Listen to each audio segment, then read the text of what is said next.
from the city that never sleeps.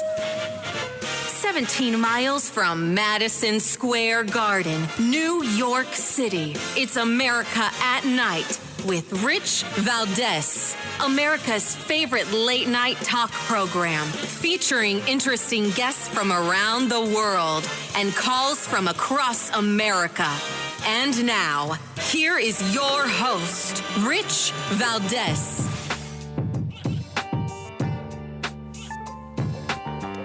Hi there, good evening, and what's up, America? Happy Monday. I am Rich Valdez, Valdez with an S, at Rich Valdez on all of the social media.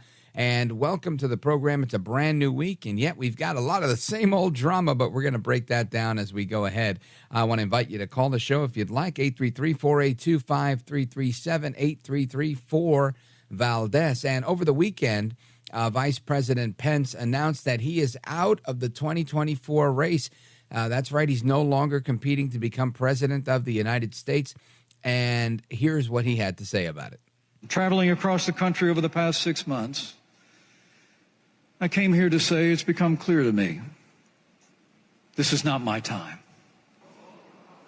So after much prayer and deliberation, I have decided to suspend my campaign for president effective today.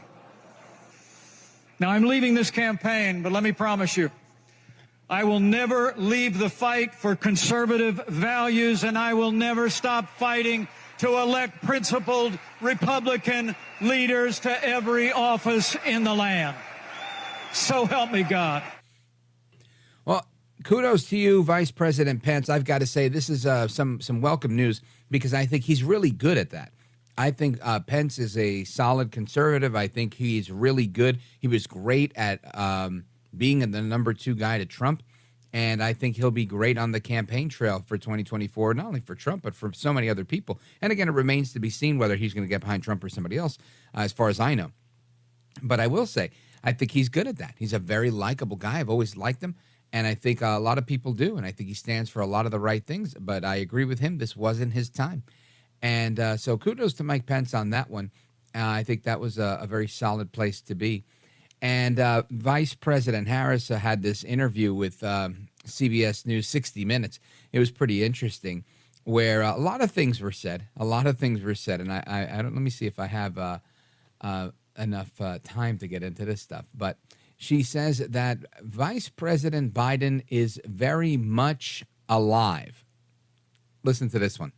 We were talking to some Democratic donors, and they have told us that should something befall President Biden and he is not able to run, that there would be a free-for-all for who would run as president. You are in the spot that would be unnatural for you to step up, but we're hearing from donors that they would not naturally fall into line. Why is that?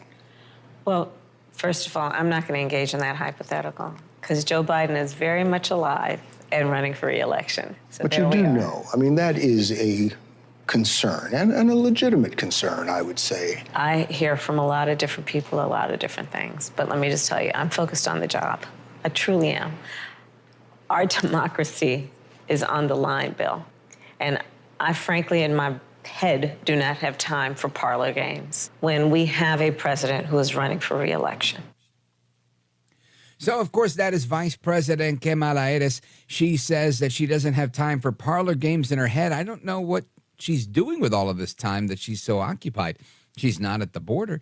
Haven't seen her doing much there. Haven't seen her doing much of anything. Our education system is a mess. Our immigration system is a mess. Our foreign policy is a mess. And Kamala Harris, where is she? She's nowhere to be found. But she was defending Biden's age, and that has been a source of criticism from both Republicans and Democrats since the beginning, right, of his race, especially after he announced he was going to seek re-election. 80 years old now. He's going to be the he is the oldest president in U.S. history, and I don't know that again. I have no inside track on whether Biden runs or he doesn't run, but I can say When 60 Minutes is asking questions like, should something befall Biden? And again, I know he didn't sound British, but it sounds better that way. Should something befall Biden? When he asks those questions, it just seems to me when the media's in, it seems like the media's in on it, doesn't it? I mean, maybe I'm just wearing my tinfoil hat too tight today, but it seems like they're angling to get a story, to get something going. And again, that is their job. I want them to be inquisitive. I want them to ask the tough questions. So I'm glad they're asking those questions. And I think her response that he's alive and well and he's running, he's a president trying to get reelected is great. But with some critics saying that if Biden were to decline this run for president or become incapacitated, Harris would be the Democrat nominee, or at least the likely nominee, because she could eventually be sitting U.S. president, right, if he steps out for 25th Amendment or something like that. So this is, again, for me, the best scenario possible, even though there's a potential backfire there. I could see people going, look, Harris is in by accident, but you know what? Let's give her a chance. First woman of color. We got to give her a shot. Let's let them finish what they started. And that's a real thing that could potentially have some gravitas. I mean, again, that's the potential for the backfire. I think most people see that and say, oh my gosh, this lady's an absolute train wreck. She is que mala eres. And absolutely not. We're not going with that.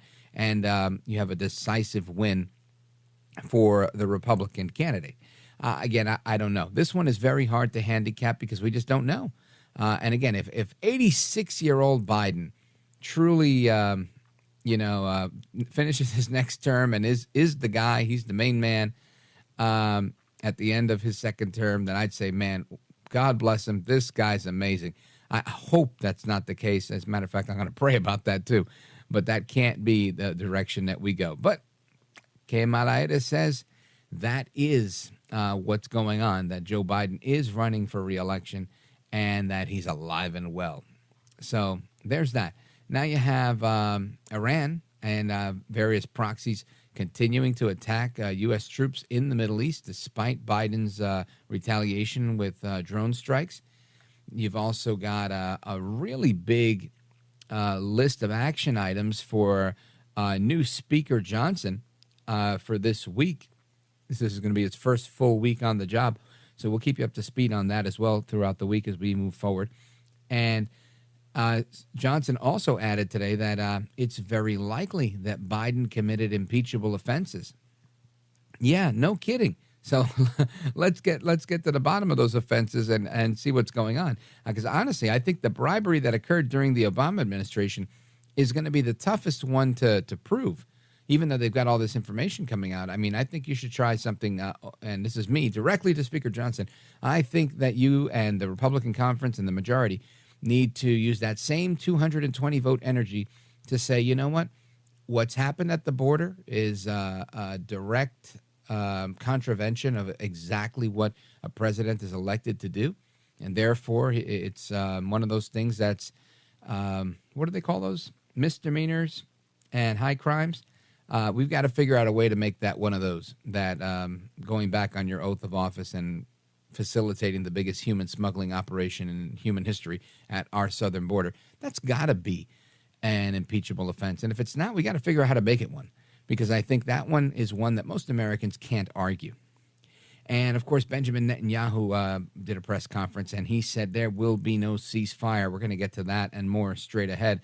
Plus, the cost of education, whether it's public education, private education, college education, it is skyrocketing. We're going to talk about education and a number of other topics straight ahead, so I want you to keep it locked right here with me. And, of course, call in with any questions or concerns throughout the program. In hour number 2, we have some additional conversations we're going to get to.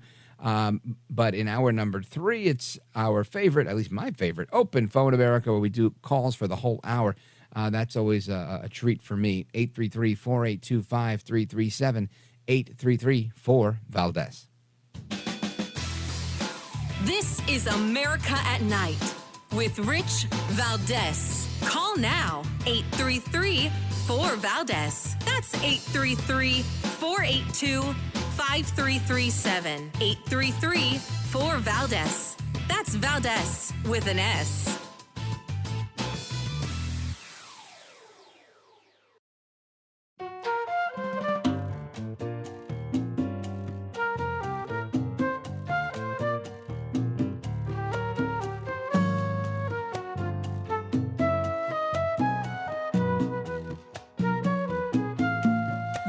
is America at Night with Rich Valdez.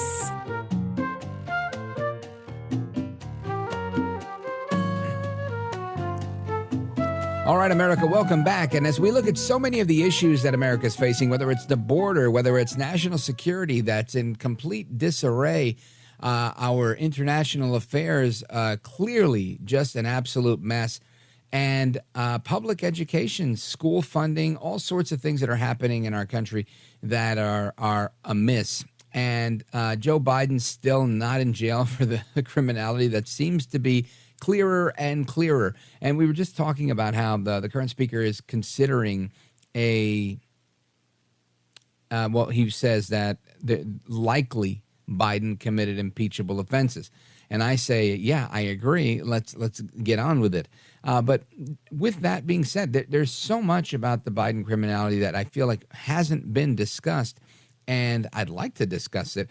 I'd like to discuss that and public school funding and the economy overall with Jim Agresti. Jim Agresti is the president and founder of Just Facts. Just Facts Institute. It's one of my favorite think tanks. And he's here with us tonight. Jim, welcome back, sir. Richie V, always a pleasure. My man, thank you. So tell me, what's on your mind? I know you guys are always putting together, the truth, if you will, in so much of the data that you produce and that you put out there, a lot of excellent research. What's the latest from Just Facts on Biden and the alleged criminality coming from his administration, his family? Sure. So we recently put together a compendium of hard evidence implicating Joe Biden in criminality, extortion, bribery, obstruction of justice. So when the speaker says there's likely evidence of Joe Biden committing impeachable offenses, that's wrong. There's definitive evidence. There is absolute proof that he's been involved in his son's business deals and has done some underhanded things that absolutely fit the definition of impeachment. And, by the way, criminal felonies. Well, Jim Agresti, this is, I think, it's concerning, and B, we've heard about this. We've heard about these 40 informants that were working with the FBI since his time as vice president. Why do you think there's all this very clear-cut evidence, most recently, or maybe it's not even most recently now that we're in a new week, but about a week ago, this $200,000 payment to him that his brother says was a loan in order to avoid paying any taxes on it. Why do you think that there's zero involvement from federal law enforcement, and why are we not moving faster? Well, I can't read what's going on in people's heads behind the scenes. All I can tell you is that this data has been available for years, and they've failed to move on it, which obviously raises the worst suspicions that they are covering for him. I can't prove that, but what I can prove is the facts are undeniable. Joe Biden claimed at least 8 times he had nothing to do with Hunter's business dealings. Right. He said he never even spoke to Hunter about them. And we have right now available a WhatsApp message from May of 2017 with 2 of Hunter's business partners exchanging messages about the Biden's family involvement in their dealings. And one of them wrote to the other, this is in writing, don't mention Joe being involved. Crazy. And it's funny that you say that because a lot of this stuff was done with his pseudonym, Robin Beware, and other names that he had. And I think just today or maybe on Friday, they found another 82,000 pages of Biden using his pseudonym.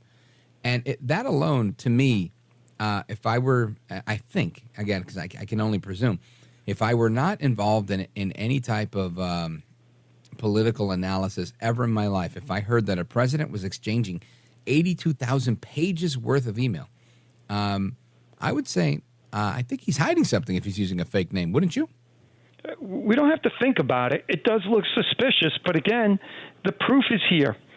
So from that Peter Henderson account, one of his several aliases he had, his personal assistant, a government-paid individual named Kathy Chung, sent an email to that address and copied Hunter with the subject line, "See below, these are all cell phone numbers." And in that email are the phone numbers of 25 high-level government and former government officials that wielded an enormous amount of power. We're talking about Hillary Clinton, Mitch McConnell, Nancy Pelosi, Joe Manchin, Attorney General Loretta Lynch, and we have emails from Hunter Biden's laptop, which has been confirmed by in so many different ways that the whole idea that this might have been Russian disinformation is such a joke, okay? And we know from those emails that he was about, at that point, being paid by a Ukrainian energy company to lobby U.S. officials to protect the owner of the firm from criminal prosecution. It's explicit in the emails. We don't have to infer anything. We don't have to assume anything. It's there in black and white. It sure is. And again, something that Speaker Johnson said, the reason we shifted the impeachment inquiry stage to the president himself was, in fact, all the evidence leads to where we believe it will, that very likely an impeachment. And that's Speaker Johnson today. He noted that the bribery is listed as a cause of impeachment in the Constitution, saying bribery is listed there, and it looks and smells a lot like that. We're going to follow the truth wherever it leads, Johnson vowed. We're going to engage in due process because, again, we are the rule of law party. Going on, Johnson also said, I know that people are getting anxious and they're getting restless and they want somebody to be impeached.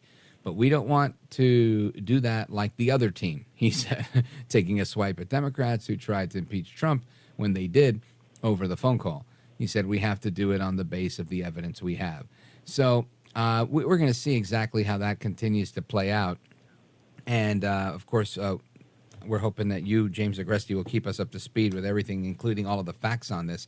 But you've got some other research that I want to dig into tonight regarding the cost of education. And we can't get into it all right now because we're probably about 45 or 50 seconds away from a quick pause. But I'd like you to set up for us what we can expect in the next segment regarding the cost of education. Sure.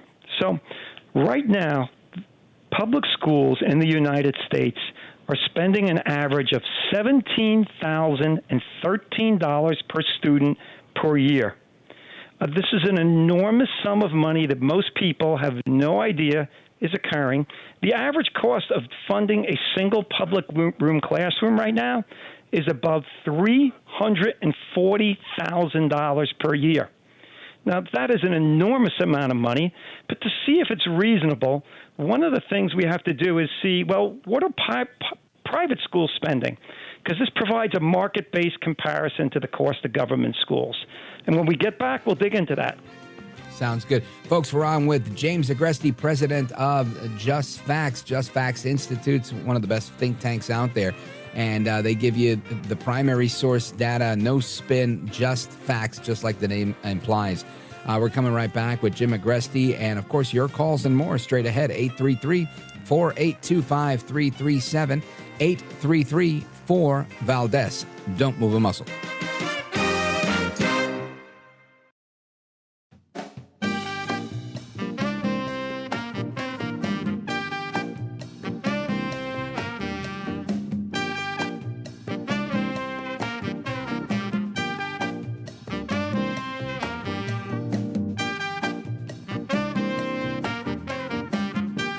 Is America. This is Night. This is Rich Valdez.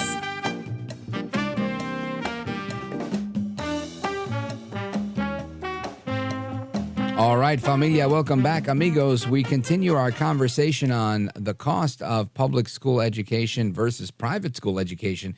And with all the societal ills we have in the country, the last thing we want to worry about is spending too much where we don't need to. But obviously, people tend to associate spending more money with a better outcome. We know that's not the case when we look at some of the worst performing school districts in the country. For years, we've looked at Newark, New Jersey, and others that were once under state control. They've since, I think, gotten out of state control and have improved. But at the time, it was an astronomical figure per pupil spending. And clearly the answer wasn't sending more money, but actually improving what you did in the classroom. And Jim Agresti, the president of Just Facts, is here to continue to illuminate us on that. Jim Agresti, welcome back. Thanks again, Richie. Great to be here. Yes, sir. So before the break, you had kind of alluded to what your research kind of found. Maybe you could refresh us on that and then walk us through it. Sure. So the average cost of private schools is a vital fact for understanding issues like school choice and public school spending. And that's because it provides a market-based comparison to the cost of government schools. Yet the U.S. Department of Education hasn't published an estimate for the average cost of private K-12 schools since 1995. So this is a decades-long gap that basically prompted me to conduct some research to develop a methodology that reliably measures private school spending. So I dug through academic papers and government reports and data sets, and then I performed data checks. I corresponded with several federal agencies to get this data straight. And this is what it tells us.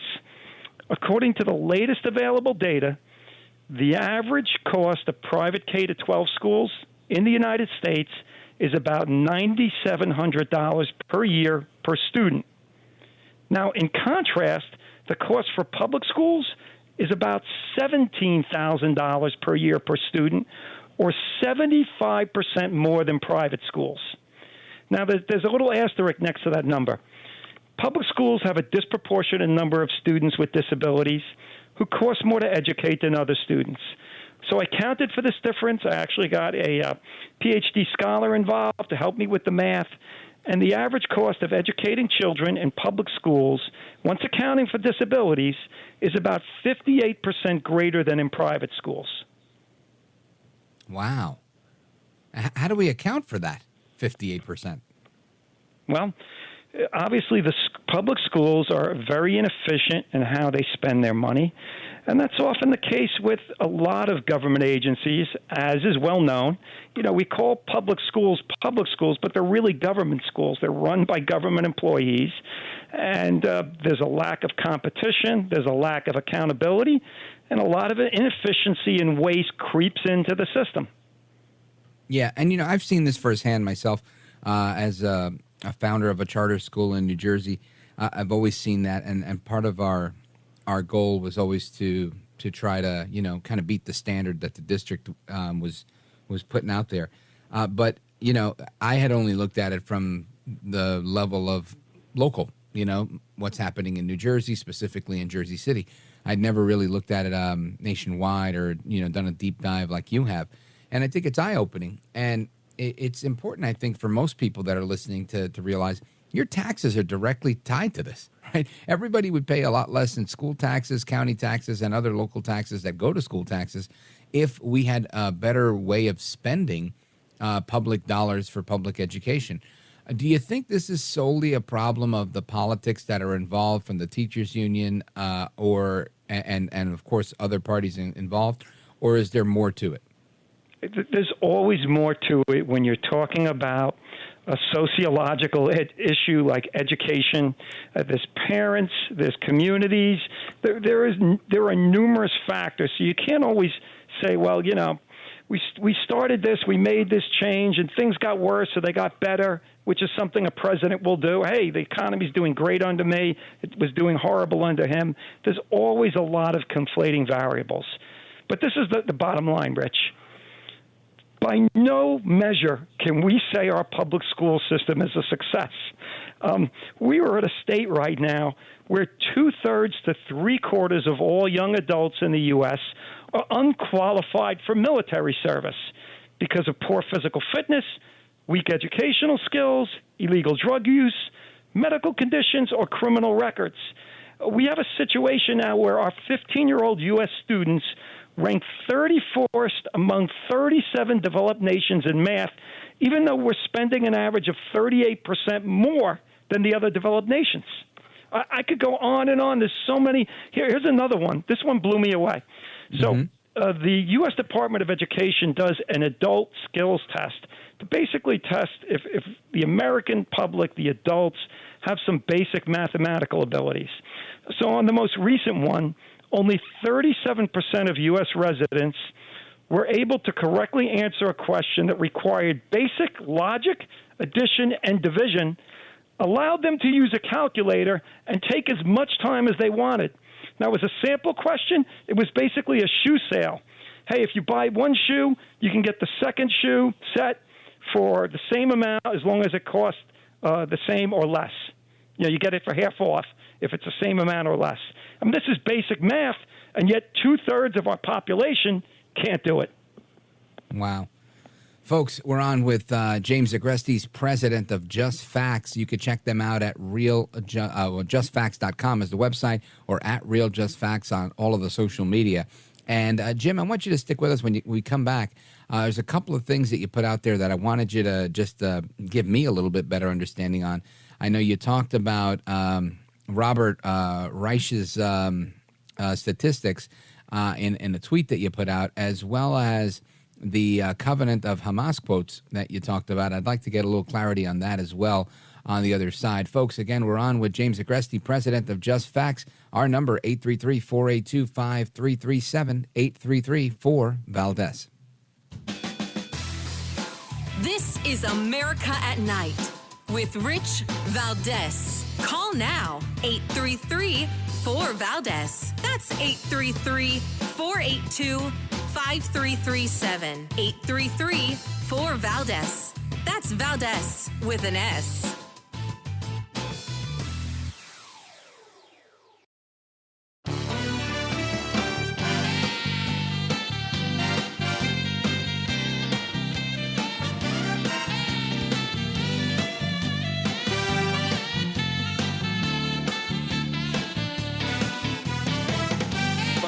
Across America to the liberty-loving Latino, Rich Valdez. This is America at Night with Rich Valdez.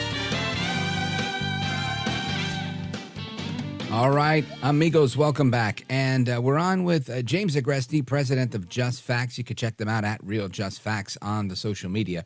And in a tweet earlier today, you were refuting something that Congresswoman Cori Bush had shared, saying, we can't be silent about Israel's ethnic cleansing campaign.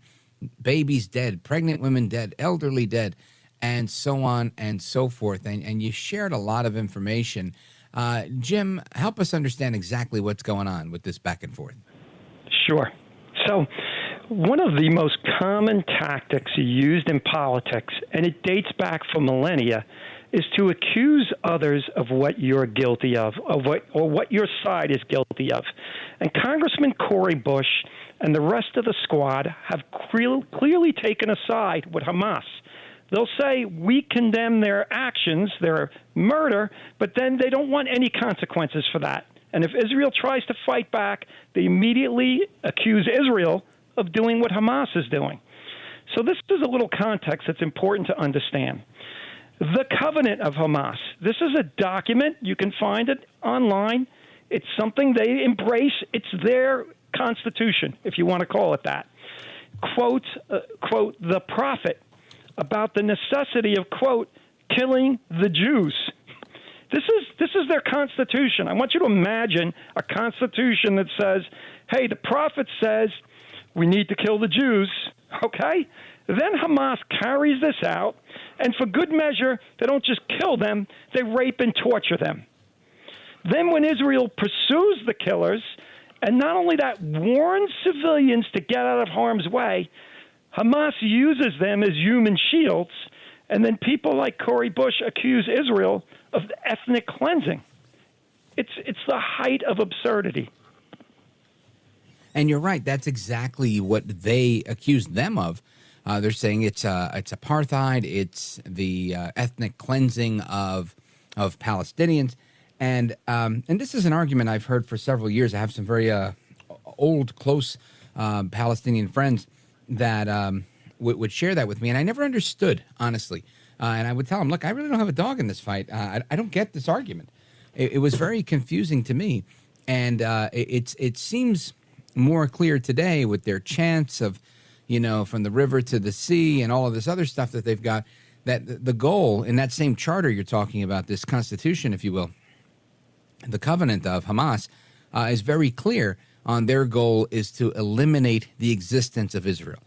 And in so much as I know, I've never heard of Israel's existence to be to eliminate any people. This is a really simple thought experiment, Rich. Imagine what would happen if Hamas put down their weapons. There would immediately be peace. But if Israel put down their weapons, the entire nation would be slaughtered or driven from their homes, period. We know who the aggressors are here, and all of the complex geopolitical back and forth falls apart when you just step back and look at the big picture. Hey, whose mission is it to kill the others? Who's doing that? Who is the aggressor here? Yep, excellent point. Jim Agresti, I've mentioned the website and the social media handle a couple of times, but let everybody know how they could support the work that you're doing at Just Facts. Sure. So if you come to our website at justfacts.com, and we have a couple of different websites you can access from there with a wealth of information on many different issues, I would suggest signing up for our email. It's the surest way to receive what we publish. We don't inundate you. It's a once-a-week thing. But these big tech censors, and even those that are even-handed, only let about 5% max of our subscribers see each thing we publish. So that's the surest way to get on board with what we're publishing. And if you feel our information is of value, man, we'd appreciate a donation. We run on a shoestring budget, and your money goes a long way when you invest with us.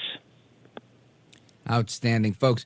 Make sure you check out the website, justfacts.com. Sign up for their newsletter and keep in touch with them. I always do. They always have some of the best data out there. Jim Agresti, like always, excellent conversation, and I want to thank you for being here tonight, sir. Rich, I thank you for having me on. Really appreciate it. Likewise. You are a gentleman, a scholar, and a patriot. I hope to talk to you again soon, Jim. Feelings mutual. All right. God bless. Folks, we're coming right back with your calls and more on what's going on in the daytime here on America at Night. This is America at Night with Rich Valdez. Call now, 833-4-VALDEZ. That's 833-482-5337. 833-4-VALDEZ.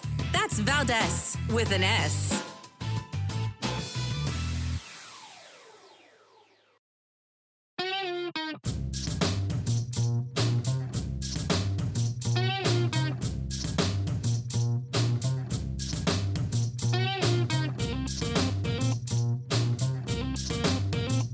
America at Night with Rich Valdez.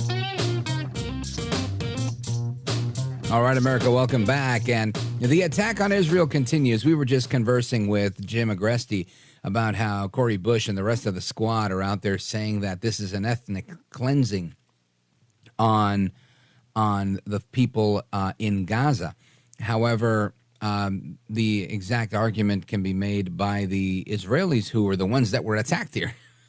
And it never ceases to amaze me how this back and forth goes. And something that I find interesting is that you've got the Pramila Jayapal on Meet the Press, right? And you've heard her in the past, Congresswoman Jayapal. She's said the most outlandish things out there. And the first thing she says here is that when she called Israel a racist state, what she meant was that their government was carrying out racist policies. It's exactly what it sounds like, right?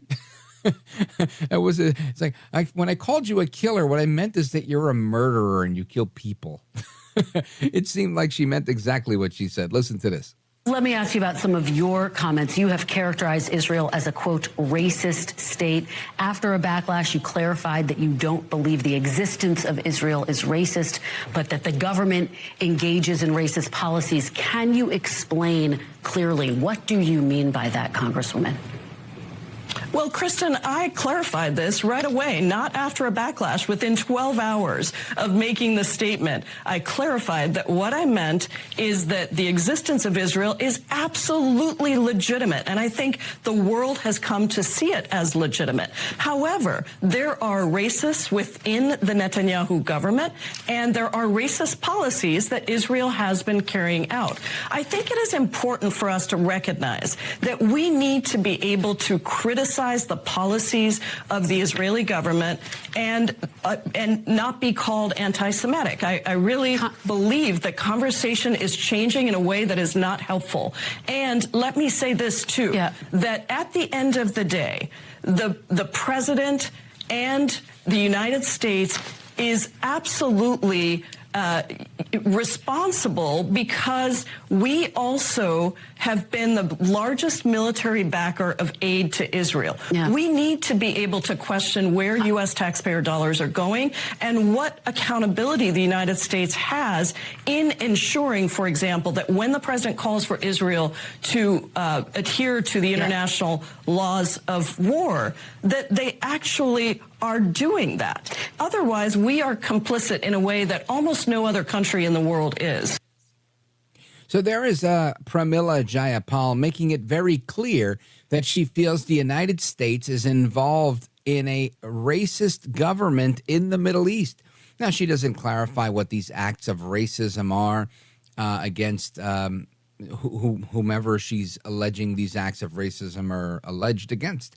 But it seems to me that I don't know if she just wants to end the aid to Israel, which is very likely, or B, that she wants to include maybe diversity, equity, and inclusion programs or a caveat attached to any aid that we give saying, look, you have to promise to spend it in a non-racist manner. And I'm not saying that the Israelis are racist. I'm just saying I think the real reason here of tying in this talking point that this is there are racists within the Netanyahu government is in order to galvanize support back home, right? This is exactly how the communists did it. You find an issue that works, and then you beat that drum until you can't anymore. So now you say, anybody who's got a grievance against racism, raise your hand. Well, guess what? We've got racists in Israel. If Israel has racists and there's racists in the United States, well, now we have brothers in solidarity, comrades in arms, if you will. And now you've got an entire movement of people. And isn't it funny how the entire Black Lives Matter movement has turned into a pro-Hamas movement in just a matter of days, a matter of weeks since this conflict has started? It doesn't surprise me at all because that's how it's always worked. So we're going to continue our discussions on what's going on in Israel and Palestine and everything else. I also want to talk a little bit about Trump and the gag order on Trump and all of the craziness. It seems like the judge is flirting with her own law, right, where she's representing the interpretation of this law, and she wants to put a gag order on Trump. He said he doesn't think it's anything. She writes back and says, you're not the only one that's got a right to a fair trial. So do I. So do we. So does the prosecution. You know, everybody has a right to a fair trial, and they're fining him $5,000. Now they want to fine him $10,000, and they just want to keep fining him. The reason they don't want to put him in jail, but they threaten to put him in jail, is because imagine them being the judge that puts a former president in jail for saying something, right? Oh, boy. That would be it. Something like Jack Smith deranged. I don't know. If they do that, they're, in my opinion, destroying the rule of law in this country. Rich Valdez coming right back.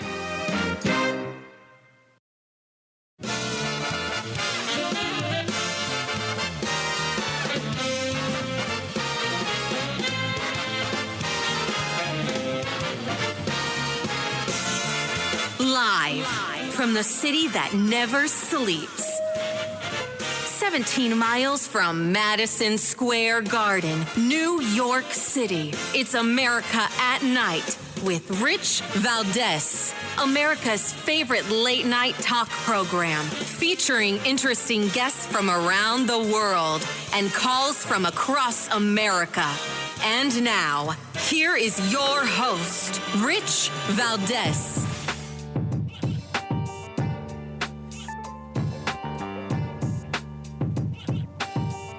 Hi there, good evening, and what's up, America? I am Rich Valdez, Valdez with an S, at Rich Valdez on all of the social media, your liberty-loving Latino amigo. Happy to be here with you this Monday night. If you want to join our late-night national town hall conversation, feel free to do it. 833-482-5337, 833-4Valdez, and I am with you straight till 1 a.m. tonight, continuing our conversation on everything that's going on. The UAW strike is ending as a tentative deal has been reached with GM. I probably won't talk about that later because that's a story that doesn't interest me much, but maybe we'll get to it during open phones if you guys are interested. And, of course, the Iranian proxies continue attacking U.S. troops in the Middle East, even despite a couple of drones that were sent, a couple of rockets sent their way. Nothing relenting there.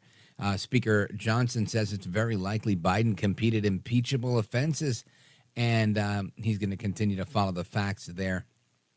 And John Kirby took to the mic today to talk about the craziness. There was a lot of protesting, a lot of attacks. What you're hearing in the background there is the sound of pro-Hamas agitators accosting people that were coming off of a flight from Israel, landing in Moscow. And, of course, the Russians did nothing about any of this. And Kirby weighed in on this. Listen to this. A chilling demonstration of hate, bigotry, intimidation. Some people have compared it to the pogroms of the late 19th and early 20th century, and I think that's probably an apt description, given that video that we've seen out there. Now, Kirby went on to add that this is typical of the Russian government. Listen to this. Isn't that sweet? It's classic Russian rhetoric, isn't it? When something goes like bad in your country, you just blame somebody else, blame it on outside influences. The West had nothing to do with this. This is just hate, bigotry, and intimidation, pure and simple. And a good leader, a decent leader, would call it out for what it is, the way President Biden has called it out here in this country, instead of blaming the West. Blaming the West. Look, I agree. I rarely agree with John Kirby, but I will say I think he's right on this one. This is hate, and in some situations, people are justifying the hate. And it's happening all over. Last week, there was that story that broke out of New York City. My first college I ever attended was NYU, and just down the street was Cooper Union. And a bunch of kids in Cooper Union got locked into their library after, again, pro-Hamas agitators were coming at them. And they locked themselves in for their own safety. And it's fascinating because, the Biden administration says that they're tracking the anti-Semitism on college campuses and that the administration is going to do everything it can to make students feel safe. But I don't believe a word they say when they say that. I want you to listen to Karine Jean-Pierre. Check this out. We have seen an alarming rise in reported anti-Semitic incidents at schools and on college campuses. There's no place for hate in America, and we condemn any anti-Semitic threat or incident in the strongest terms. Now, Karine Jean-Pierre, KJP, says that they're not going to condone this, they're not going to condone that.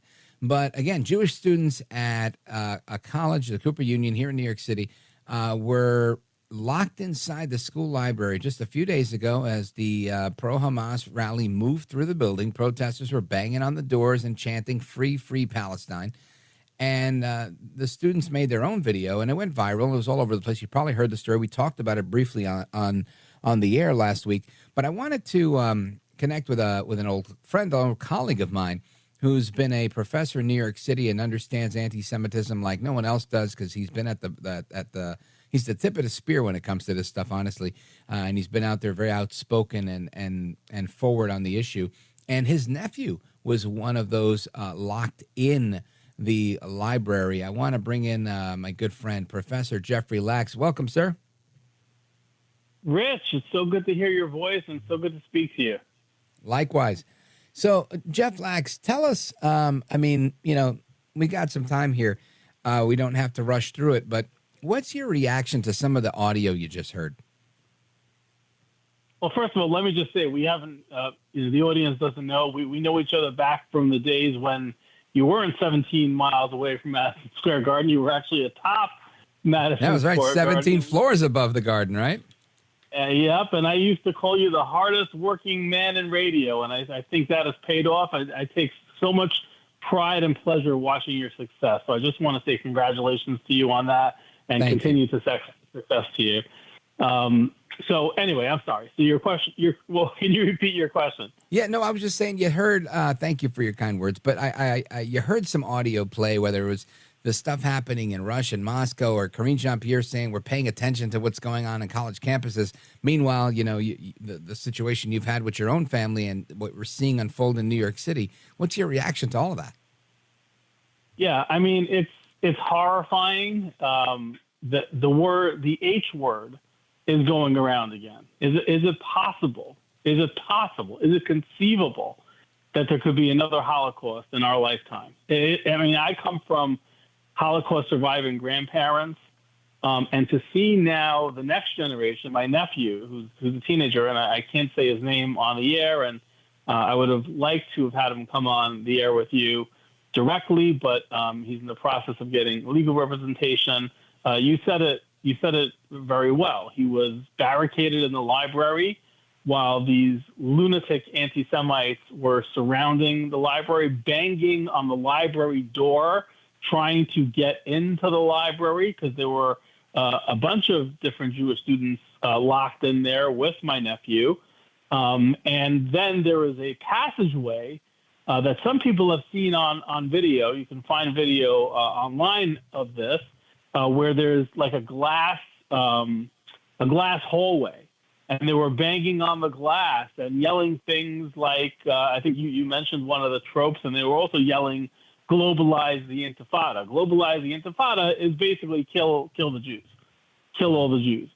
And so my nephew was stuck in that library. And to his credit, I got to tell you, I am so proud of him, because the president of the school, who was a coward and should be fired immediately.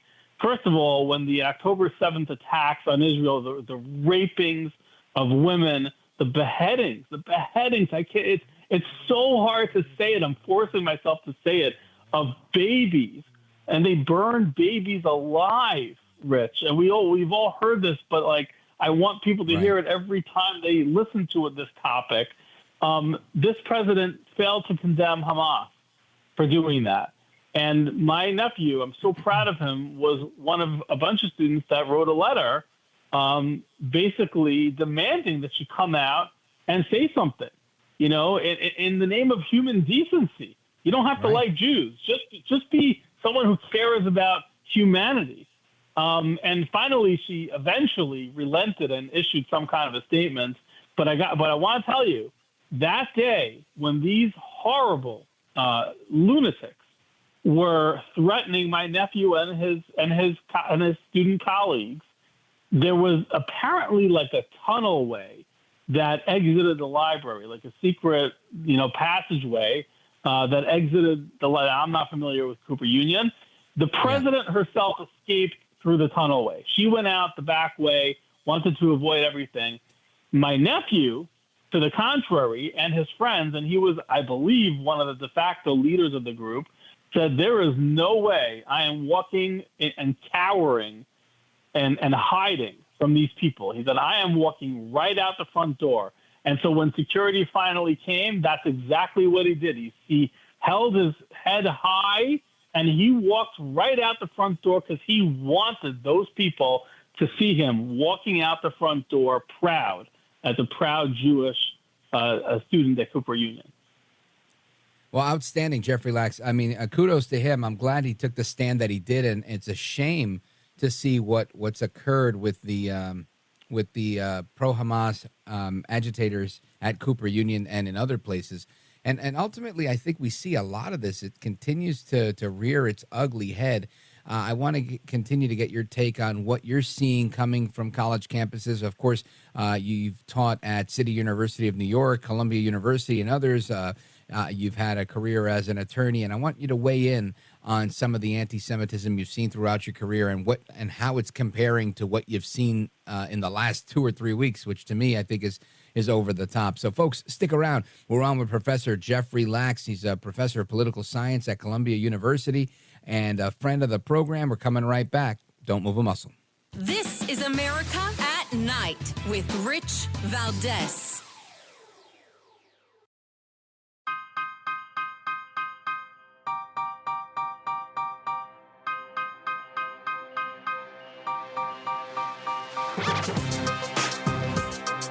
This is America. This is Night. This is Rich Valdez.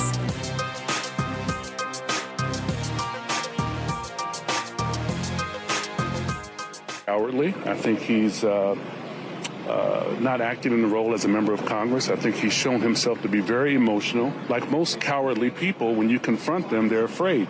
I'm unafraid of the guy. And if he wants to call us despicable, I'm saying he's a coward and he's a punk, and he should remember why the people sent him here. And if he wants to play some kind of tough guy or gangster, we can handle it like gentlemen, and we can get into something else. That's a Representative Andre Carson, Congressman Andre Carson from Indiana, said we could handle it like gentlemen, or we could get into something else. Sounds like a threat to me. But he's talking about his colleague, Josh Gottheimer, a Democrat from New Jersey. So you've got two Democrats here, and Gottheimer had called them out for voting against a resolution supporting Israel, and that was their response. You heard it loud and clear. He said, cowardly. I think he's not acting in the role as a member of Congress. I think he's shown himself to be very emotional. Like most cowardly people, when you confront them, they're afraid. I'm unafraid of the guy. And that was Andre Carson. Sound like fighting words to me. Jeff Lax, what do you think? Well, it's an absolute disgrace that we have gotten to the point in this country where you can have double-digit members of Congress voting against the only democracy in the Middle East, our strongest ally in the Middle East. Again, it doesn't have to be a Jewish thing. It is outrageous that these people are voting against Western values. That's what they're doing. They're voting against Western values. They're voting against freedom. They're voting against democracy. They're voting against everything that our country was founded on when they do things like that. It's disgusting. It truly is. Now, when we look at this overall, when you look at, and again, I'm not saying that Congressman Carson is an anti-Semite, but I will say this anti-Israel sentiment seems to be happening more and more often in more and more places. And I mentioned earlier that, you know, you've had your run-ins with anti-Semitism in New York City more than once. How do you feel like the current state of affairs is? Do you feel like it's par for the course the way it's always been for you, or do you feel like it's out of control? I think we're all in the same boat. I don't think there's anything unique to me. I don't think there's anything special about me. I think Jews right now are scared. I think Jewish students on campuses are scared. The group I founded, which I'm a co-founder of, Safe Campus, Students and Faculty for Equality on Campus, we get calls from parents and students constantly whether they should send their kids to school on certain days, where there might be a pro-Hamas rally that day, or whether there might be some type of agitation from people who hate Jews. And we're seeing it every day. You can't avoid it in the news. I mean, you're seeing what happens across campuses, across the nation. So Jews, I think, across the country, students especially on campus, are scared. You heard what Jared Kushner said today, that it's safer to be a Jew in Saudi Arabia right now than it is to be a Jew on a college campus. That is scary. Now, I don't know if that's true, but the fact that that's even a discussion is incredibly scary. We can't be there. Yeah, I agree. And there's a lot of, to me, it seems like there's a lot more anti-Semitism coming out of college campuses. And again, the White House recognizing that again. Check this out. To the students at Cornell and on campuses across the country. We're tracking these threats closely. We're thinking of you, and we're going to do everything we can on both at Cornell and across the country. Of course, that's White House Secretary, Press Secretary Karine Jean-Pierre. Professor Jeffrey Lax, do you believe what you're hearing from the White House? Absolutely not. And I would urge everyone to go out there and read Mark Levin's book, American Marxism, because that's where this anti-Semitism comes from. A lot of people don't realize, if you go out and read a comment by Karl Marx, a lot of people don't realize that one of the main foundations of Marxism was the destruction and the annihilation of Judaism. He hated Judaism. He called money the jealous god of the Jews. There's a lot of quotes that are attributed to Marx that people think Hitler said, but actually it was Karl Marx who said it. And if you look at the people who are protesting, who actually supporting Hamas and protesting Israel and protesting Zionist Jews here in America, they're Marxists. The faculty members doing this are overwhelmingly Marxists. They actually, at my campus, at my university, they celebrate Karl Marx's birthday every year. There's a huge swath of faculty who celebrate Karl Marx's birthday every year. Now, why Marx? You have to ask yourself, why not communism in general? If you want to be a communist, you want to be a lunatic who doesn't know how the world works and support communism, okay. But why Marx? There's a reason why it's Marx. And it's Marx specifically because Marx, even though he was Jewish, hated Jews, hated Judaism, and wanted it annihilated. And that was a big part of Marxism. And so I would urge Karine Jean-Pierre to look at history and the president to look at history and understand what Marxism was and how many Jews died because of it. Now, Jeff Lax, you've experienced this stuff. I said for years, I know that you've been in and around this stuff, which is why you started Safe Campus, and you've been outspoken on these issues. If people want to learn more about the work that you're doing, how do they find you? How do they follow you? I appreciate that, Rich, very much. And you can go to Twitter, where we have almost about 8,000 followers now. In just a couple of years, we've been active. It's @_Safe Campus, @_Safe Campus. Follow us. All we ask is for people to support us by following us, because it's in numbers, and it's only when good people stand up can we prevent all this evil from happening, and that's what we're trying to do. Yeah, amen to that. And what do you think about the 2024? I mean, we only have about 30 seconds, but what do you think happens in 2024? Mike Pence is out. It looks like Trump is probably going to nail this. Do you think he runs against Biden? Do you think they replace Biden? What say you? I've been saying this for 3 years. There is no way Biden runs. I don't know who's going to run. It's not going to be Biden. That's my prediction. All right, Jeff Lax, Professor Jeffrey Lax, Columbia University.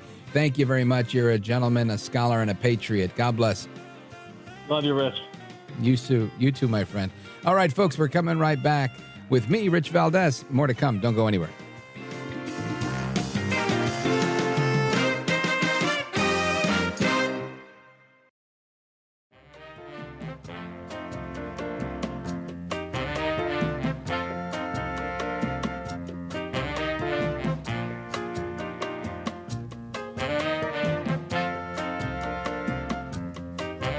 So glad to be on your show, Rich. It's just an amazing broadcast that I hope the rest of America listens to every day. America at Night with Rich Valdez. Judge Tanya Chutkan has reinstated her gag order on Donald Trump, meaning that the ex-president is once again barred from making remarks targeting prosecutors, witnesses, or court staff. New York Times also notes this, quote, in making her decision, the judge also denied a request by Trump's lawyers to freeze the gag order for what could have been a considerably longer period, saying it can remain in effect as a federal appeals court in Washington reviews it.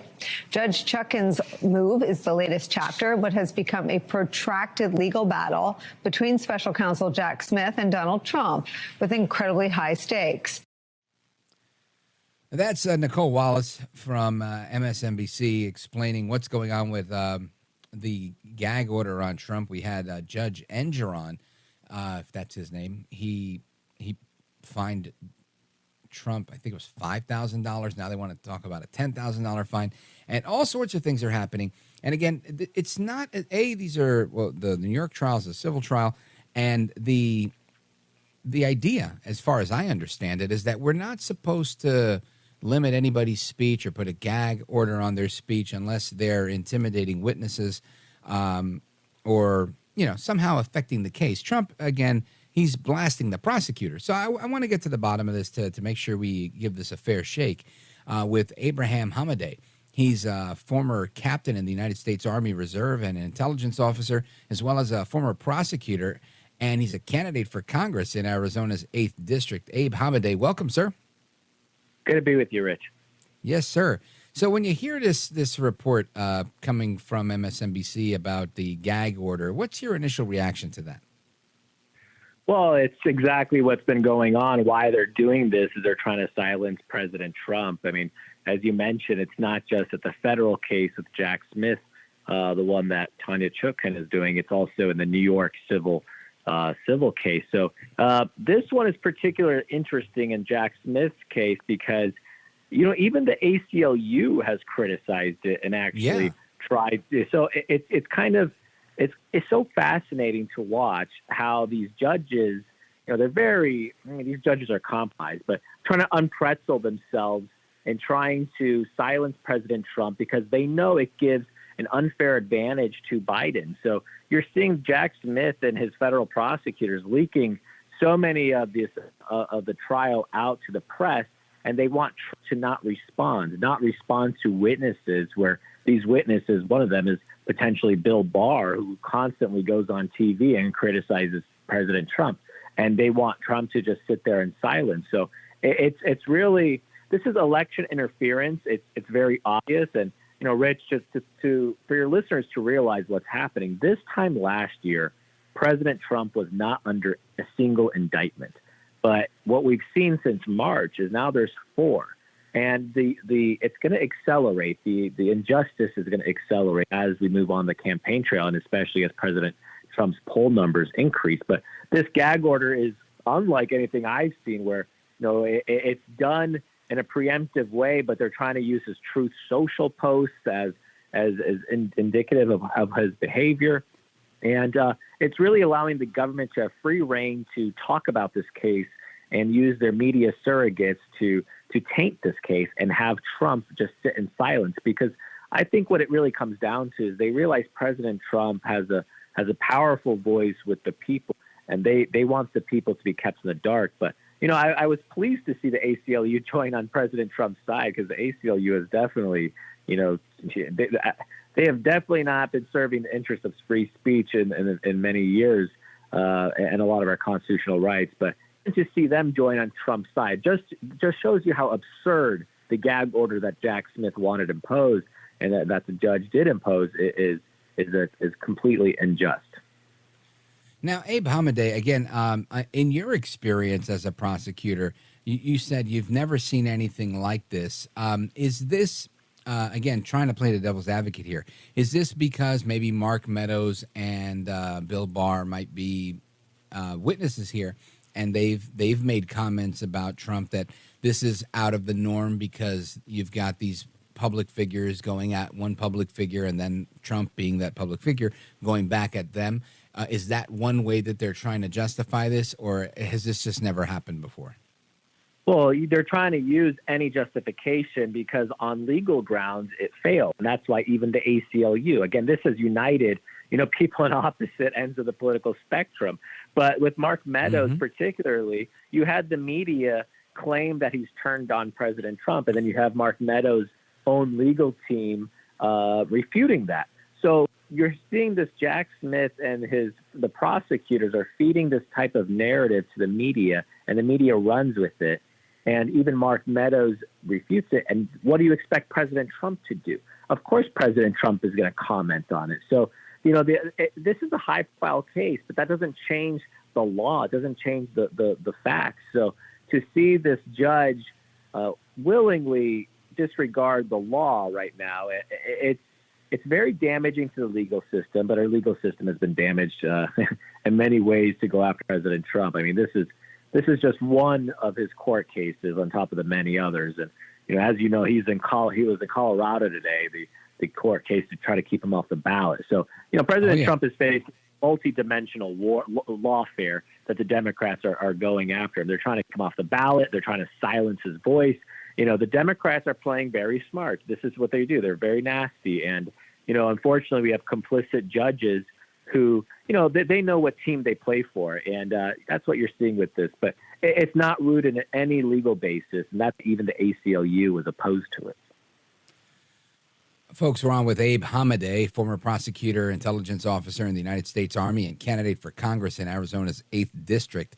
And Abe Hamadeh, one of President Obama's former Solicitor Generals, Neil Katyal, he was on MSNBC yesterday, and he says that it's absolutely imperative that they put Trump in jail for violating the gag order. I want you to listen to this quick clip. I think that there's no doubt in my mind that there will be a gag order imposed on Donald Trump. And there's also no doubt in my mind that he's going to violate it repeatedly, to the point where a judge is going to have to confront the ultimate question, are we going to put the former president in jail? And I think there's only one answer to that. Well, what is your answer? Which is you have to. I mean, if he continues this behavior, no other litigant in this country would ever be able to do what he's doing. And judges, I don't care what your politics are, the one thing you understand is if you put on that robe is it's about the legitimacy of the court and about the judicial process. So, Abe Hamadeh, this is about the legitimacy of the court and the judicial process, right?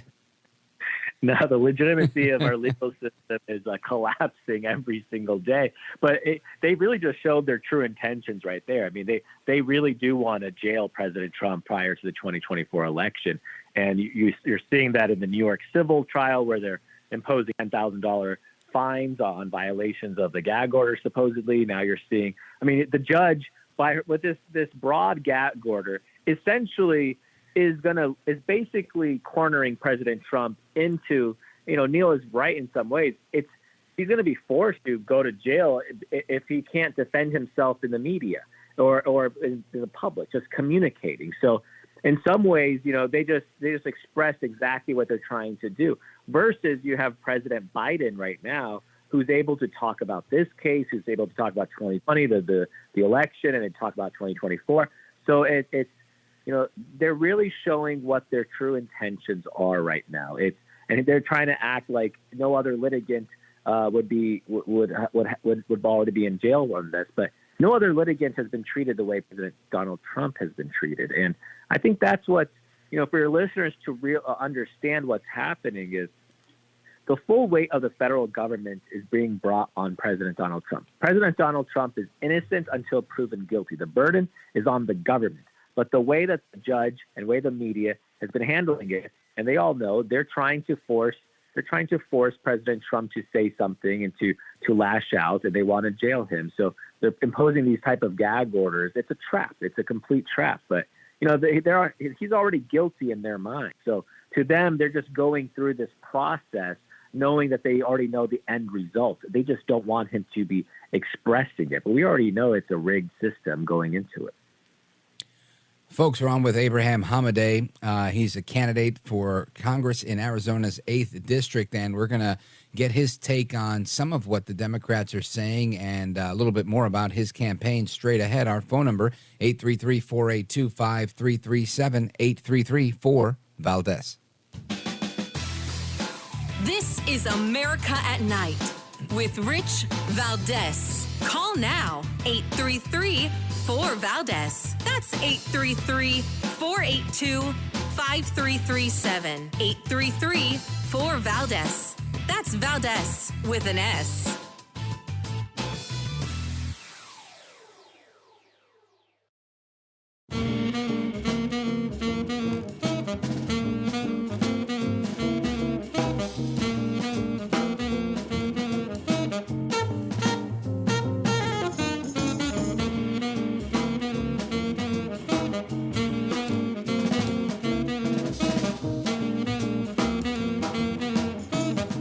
Well, thank you, Rich, and thank you for everything. I know you very well, and I listen, but I have a lot of people that listen, and they love your show, and I appreciate it very much. America at Night with Rich Valdez.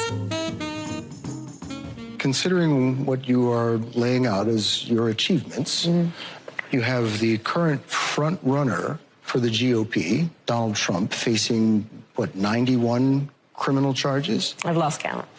Yet, the Biden-Harris ticket is running neck and neck with Donald Trump.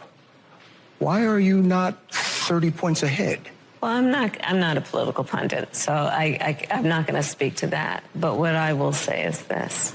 When the American people are able to take a close look at election time on their options, I think the choice is going to be clear. Bill, we're going to win. Let me just tell you that. We're going to win. And I'm not saying it's going to be easy, but we will win. You say that with such conviction. I have no doubt, but I also have no doubt it's going to be a lot of work. And everyone's going to have to participate. This is a democracy. Now, Abe Hamadeh is a retired captain in the United States Army. He was an intel officer, a former prosecutor, and he's a candidate for Congress. Abe Hamadeh, when you hear the Vice President of the United States, who I like to call Kamala Harris, when you hear Vice President Kamala Harris talk about how she's going to win, and even though she's not 30 points ahead, what's your reaction to that? Well, she sounded like she was on drugs, to be honest, Rich. But, the Democrats in many ways, I've felt this in my election, right? I mean, we're still contesting my election where we lost by 280 votes out of 2.5 million. In many ways, they've perfected the cheating, Rich. The mail-in ballots that go on, so they feel very comfortable in saying that, they can win right now. But I think they're getting worried because if you actually look at the polling, President Trump is doing much better than in 2020 right now. And look how narrow that election was in 2020. If you accept everything as legitimate, which I certainly don't. But it's the confidence of them is frightening because I think they're trying to they're attacking President Trump in the legal system. And why would they then be in Colorado today trying to remove President Trump from the ballot? So they're scared. They're scared of President Trump. They're scared of his supporters. So looking at how these battleground states are shaping out, I mean, President Trump is neck and neck or ahead in Pennsylvania, in Michigan, and Wisconsin. These are states that traditionally have been Democrat, but President Trump has been able to speak to the common man. And I think so many people resonate right now with President Trump. If they just look at their wallets, if they look at the world, if they look at their cities, and they say, actually, President Trump was a great president, and it's a lot better than what we've got now. I mean, we're on the cusp of World War III, Rich, with everything going on in Israel. Our border is completely open, and now you have New York and Chicago. So many of these cities actually feeling the brunt of the illegal immigrants crisis. So before, a lot of this was, it was hidden. But thanks to the work of a lot of these governors by sending these illegals in cities, now it's finally eye-opening. So I think she doesn't have an answer because she knows the policies that Democrats espouse are creating destruction, chaos, and misery everywhere they go. Look at San Francisco, look at Los Angeles, Chicago, New York. But it's interesting because in many ways, you would have never expected that Chicago could have elected a mayor worse than Lori Lightfoot, but in fact they did. Brandon Johnson. So but I think people are waking up at a much more accelerated pace than ever before, and I credit a lot of that to Elon Musk, to be quite honest. I think him purchasing Twitter, now X, has been quite revolutionary. And isn't it sad, Rich, that it required a South African immigrant billionaire to save free speech? But that's actually what happened. So, Kamala Harris and the Biden administration, I think they recognize their policies are disastrous, and they have the media. The media is propping up this administration. I mean, it's very clear. I mean, any other administration would have been, they don't, if you look at the White House press conferences, I mean, they're not asking tough questions. They provide cover for them. So Kamala in many ways feels comfortable because they know they have the media apparatus being able to provide cover. And, this whole Bidenomics idea where, they say the GDP just increased by 5%. Everybody knows our dollar is being devalued in real time. They feel it at the grocery stores. They feel it whenever they're shopping. So, the voters are waking up, but I think they feel comfortable because they know they control a lot of the election processes, a lot of the courts, and unfortunately they control a lot of the media. So that's why they feel comfortable. But, it feels a lot like 2016 to me, to be quite honest. Abe Hamadeh, I want to talk about your race for Arizona's 8th Congressional District. Let everybody know why you're running. We're going to do that straight ahead. Folks, we're on with Abe Hamadeh, and we're going to learn about his campaign. We're going to give you the website and all of that straight ahead. Don't move a muscle. This is America at Night with Rich Valdez. Call now, 833-4-VALDEZ. That's 833-482-5337. 833-4-VALDEZ. That's Valdez with an S.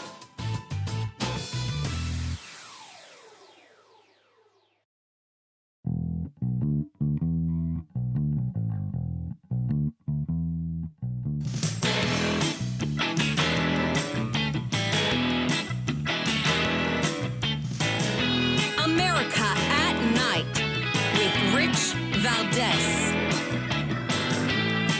All right, he's running for Congress in Arizona, 8th District. Abraham Hamadeh, former Army Reserve captain, intelligence officer, prosecutor, and now candidate for Congress.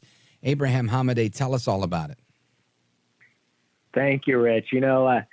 Running for office for the first time last year for Attorney General with, Kari Lake going for governor, it was eye-opening. And I had just gotten back from my deployment, and in many ways, I no longer recognize our country. And, I was the youngest statewide candidate last go around, and I'm still young. I know this is my generation's fight. And if you just see what's going on around the world where, I've served overseas in places where the people are treated like subjects, where they're left with no voice and they're hopeless. And my family came from places like Syria and Venezuela. So I've seen how quickly Marxist revolution transformations occur. And I'm deeply concerned what's going on in our country is exactly what we're going through. So right now, more than ever, we need backup. We need people with strong convictions. We need people with a spine. And, it's something I've been going through this past year, fighting my election lawsuit, fighting for secure elections, fighting for to give the people their voice back. I gained decades of knowledge in this last year, and I can't wait to bring that to Congress. But I'm very blessed. Right when I announced my campaign last week, we got endorsed by Kari Lake, who's a fantastic friend of mine. We got endorsed by Rick Grinnell, Kash Patel, and Robert O'Brien, and Bernie Carrick. So many of these fighters who have been put through the ringer. So in many ways, I'm battle tested, and I can't wait to go to Congress because I know President Trump's going to need backup come November 2024 in order to make America great again. So I'm honored to continue to be in this fight, and I can't wait for what the future holds because I still believe America's worth fighting for. And I know I refuse to be known as a generation that lost our country. We're going to be known as a generation that saves America. So I encourage Abraham everybody Hamadeh, let everybody know how they can donate to your campaign. Absolutely. They can go to abe4az.com, abe4az.com. Outstanding. Folks, that's Abraham Hamadeh. Abe, I want to thank you. You're a gentleman, a scholar, and a patriot. Godspeed to you, sir. Thank you, Rich. You bet. Folks, check him out at abe4az.com. Open Phone America coming up next with me, Rich Valdez.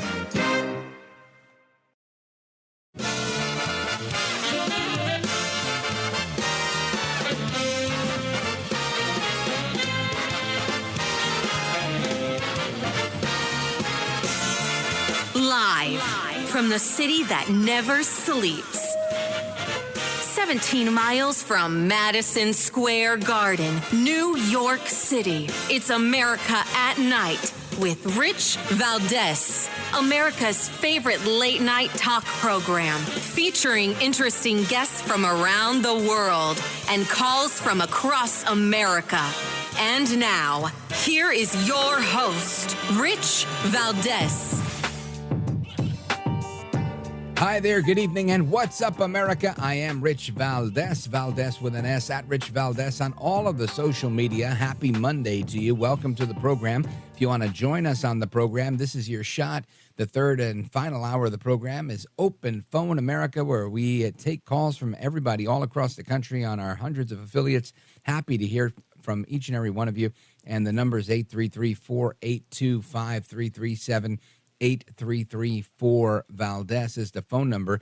And I mentioned earlier that the UAW, the United Auto Workers strike, has ended. They've tentatively reached a deal with General Motors. So happy that that's happened. Iran and their proxies continue attacking U.S. troops in the Middle East.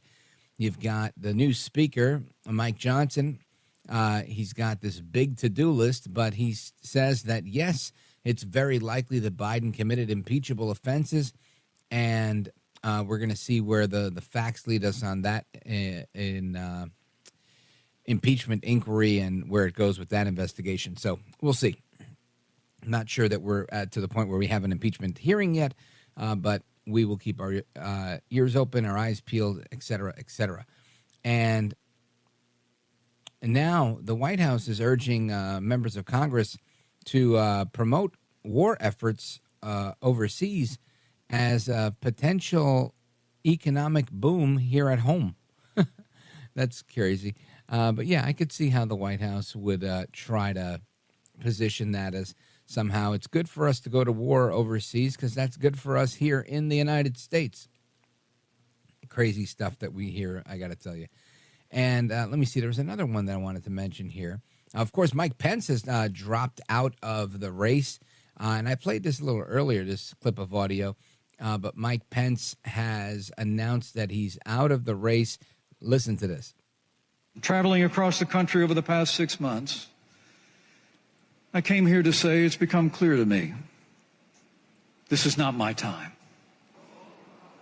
So after much prayer and deliberation, I have decided to suspend my campaign for president effective today.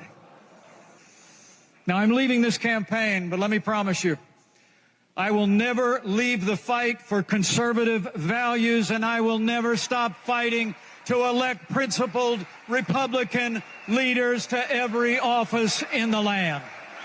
So help me God.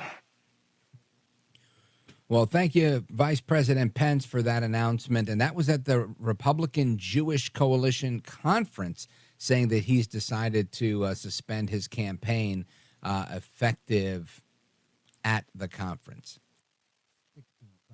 Now, President Trump was also at the same Republican Jewish Coalition Conference, and he spoke to what's going on around the world and how, you know, he would defend this country having the opportunity. And here's a little bit of what President Trump had to say at that same conference. Check this out. When I'm back in the White House, America's enemies will now once again, and they're going to know it, that if you try to kill our citizens, we will kill you. We will kill you. I told them all that. We had no problem. You know, we had no problem 3 years ago. We had no problem for 4 years. Nobody even, this is unthinkable. I mean, I just watch and see what's happening. It's unthinkable. This couldn't have happened. Mark, couldn't have happened. Although you maybe were more deeply involved than anybody, but I don't think you even believed a thing like this could have happened, Mark. If you spill a drop of American blood, we will spill a gallon of yours. If you spill a drop of American blood, we'll spill a gallon of yours. You see, it's that attitude that I believe every president of the United States should have, not just Donaldus Magnus El Trompito, the 45th president, but I also think Joe El Baboso Biden should have the same approach. Listen, I would have a lot more respect for Joe Biden if he said things like that. You know, if he said, look, I'm for climate change, I'm pro-life, I'm all these other things, but if you spill a drop of American blood, we'll spill a gallon of yours. I'd say, well, you know what? Hey, look, at least he's playing for keeps. I might disagree with him on a lot of stuff, but at least he's keeping the country safe and he's doing the right thing. But no, they turn their back on Americans all over the place, and then they blame our enemies. Well, I should say they blame our allies and side with our enemies. I mean, the stuff that we're seeing coming out of this administration, the Biden-Harris administration, is absolutely crazy. Now, Kamala Harris, she's on 60 Minutes yesterday, big interview with Bill Whitaker, and CBS must have had huge ratings boons there, right? They probably through the roof with their ratings. I'm kidding. Maybe they did. Who knows? I mean, if I would have known it was on, I would have tuned in to watch it. I totally didn't know that was happening because I'm sure it was beginning to end nonstop laughs. It's Kamala Harris, everybody. Kamala Harris. Anyway, I want to get to Kamala Harris. We're going to get to her in the next segment.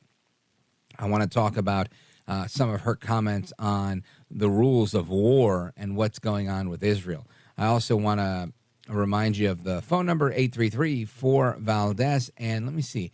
I want to get to a phone call.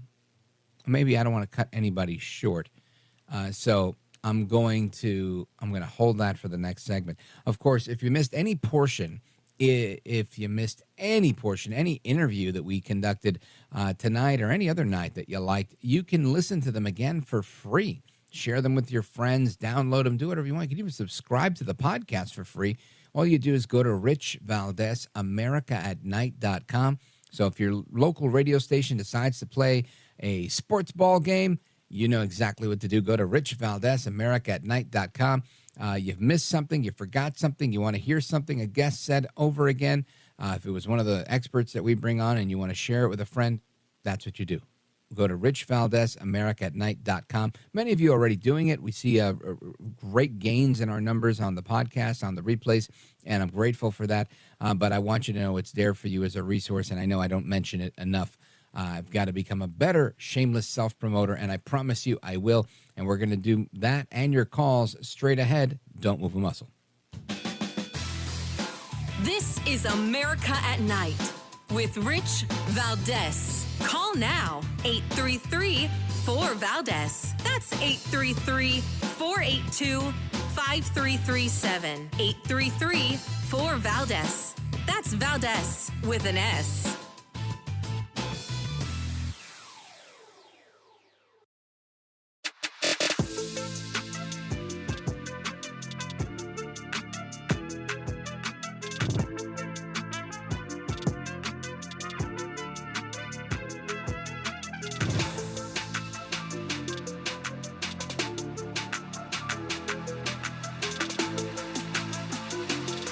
America at Night with Rich Valdez.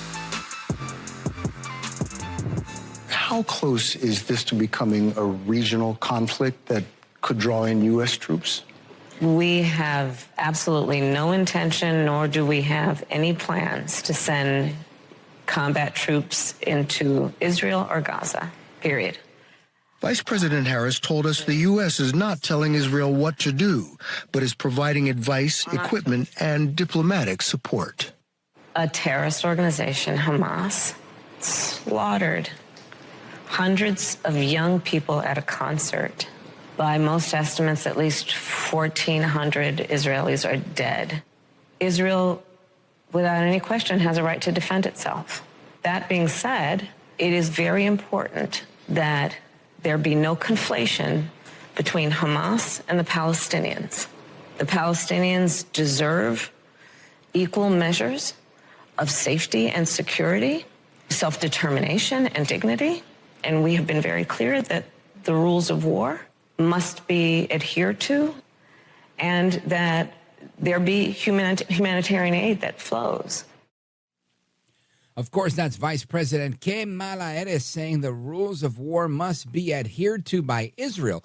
And I've got to think, Israel was recently attacked and, of course, is on their offensive now on the ground doing what they've got to do.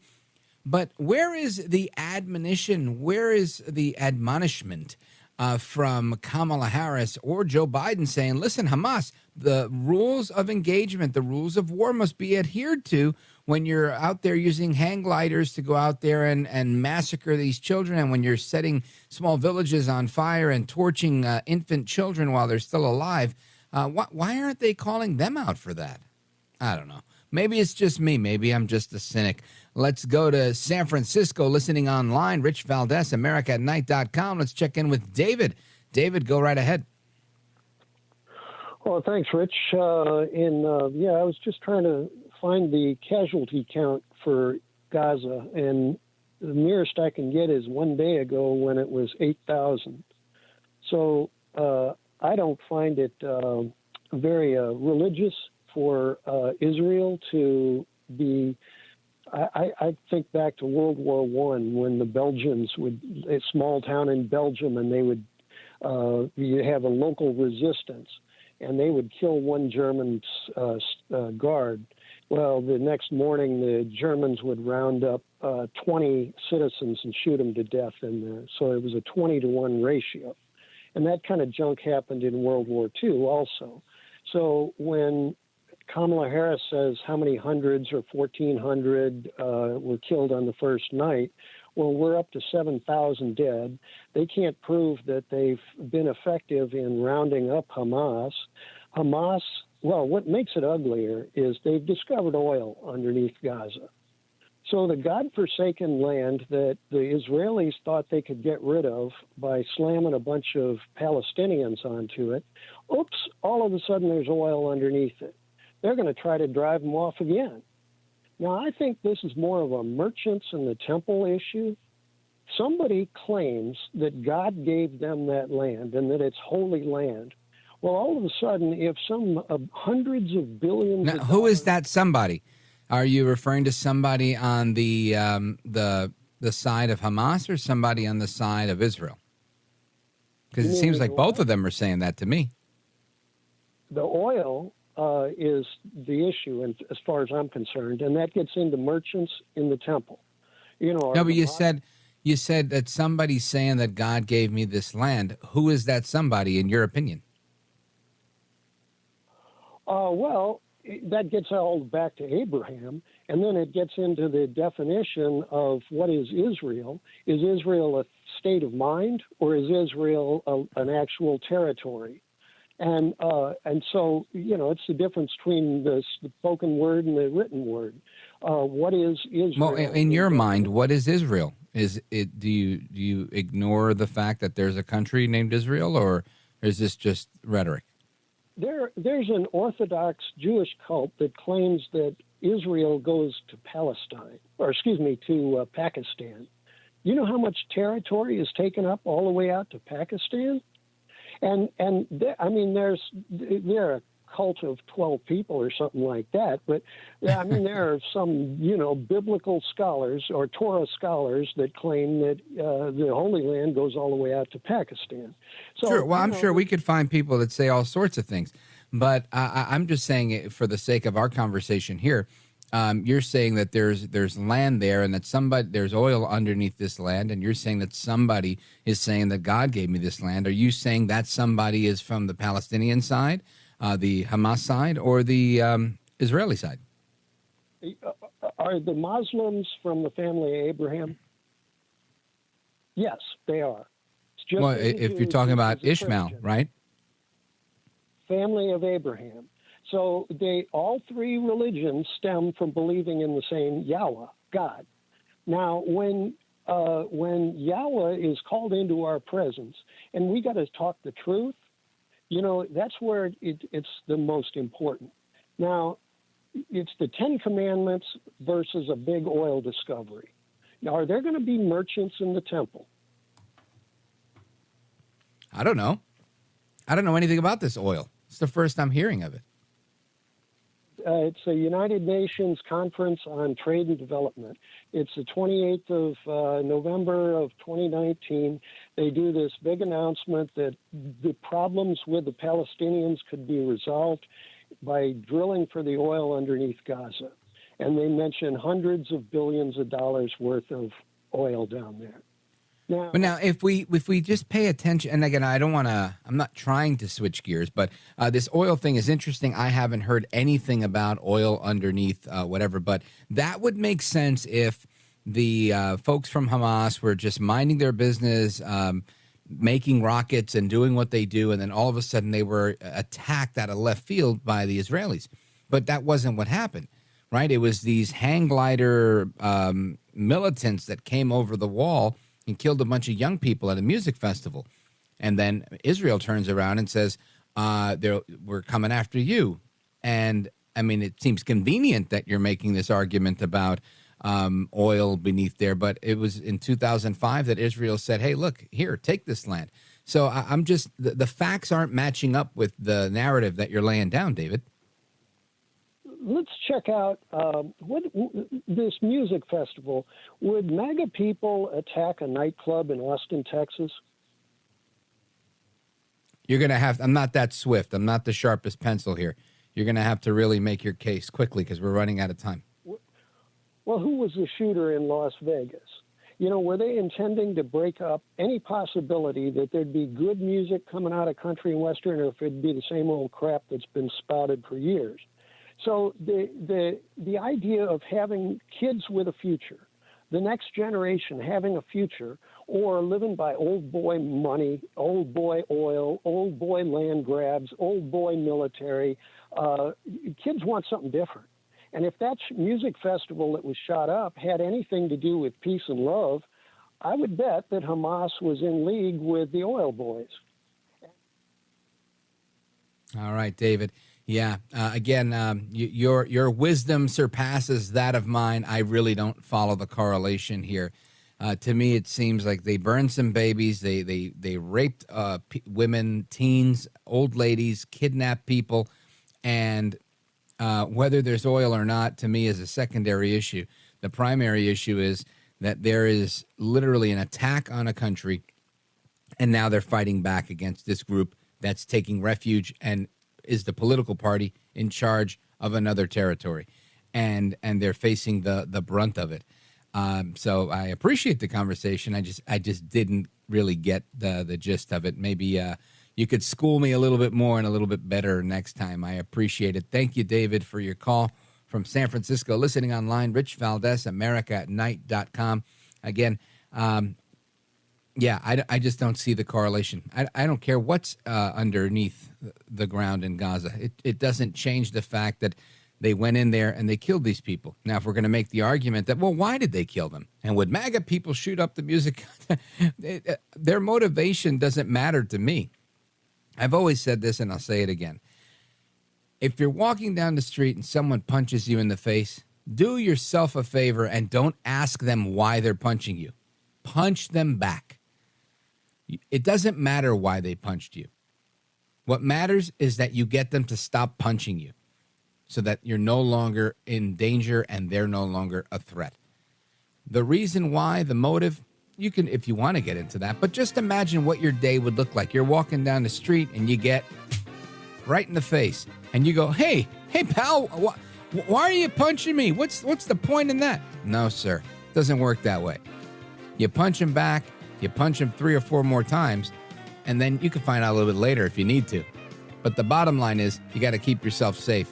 And I think that's what Israel's doing. We'll get into that and more straight ahead. I'm Rich Valdez.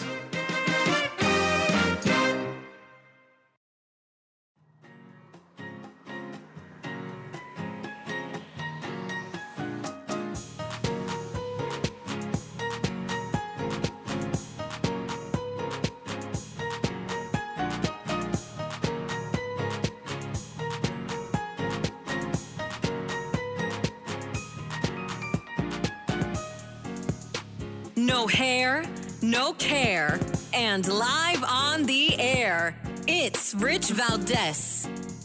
A man will remain behind bars for allegedly kidnapping a New Jersey girl that he met through the online video game Roblox. 27-year-old Darius Matowich is charged with first-degree kidnapping and third-degree endangering the welfare of a child. The judge says he lacks ties to the community and is a flight risk due to the nature of these charges. The defendant's attorney insists there was no criminal intent and that the girl said she was being abused by her mother. All right, so here we have this story from ABC News, and this is out of New Jersey. Again, you guys know I live in Jersey. Passaic County is the county right next to me. I'm in Bergen County, and let me tell you that this is a scary story. The little kid was playing Roblox. It's an app. It's a game that people play online. Little kids play. I've never played it in my life. I know that lots of little kids that I know. That kids like under 10 in my family and stuff. They play this game. It's it's all the rage, as we say. And this guy came from Delaware. It's a lot of weird people coming from Delaware, right? And he comes up to New Jersey, and you can connect online with other players. I guess he was posing as another little kid or whatever, and he kidnaps this kid. And this is crazy stuff. 11-year-old girl from Passaic County, New Jersey, after they met online, was kidnapped by this guy, Darius Matowich, 27 years old. He's behind bars right now. Cops say that he met the victim while they were playing Roblox. This is crazy. Now, the police in Wayne, New Jersey, where the little girl lived, were called at 6:45 in the morning on September 10th for a report of a missing child. She was found soon after. Thank God they found this girl. But let me tell you, this is a very scary story. And listen, if you're a parent, a grandparent, a niece, uncle, or aunt of a niece or a nephew that plays this game, you got to be careful. People want to talk about how, video games are making kids into killers. Listen, this is a real danger. The other stuff, I think, it is what it is. I grew up listening to songs like Cop Killer and F the Police and all this stuff, and I've never had that opinion. I realized that music is art imitating life, and it's one's interpretation. This is not anybody's interpretation. This is some sick bastard that went and stole somebody's kid. No bueno, right? This is bad stuff.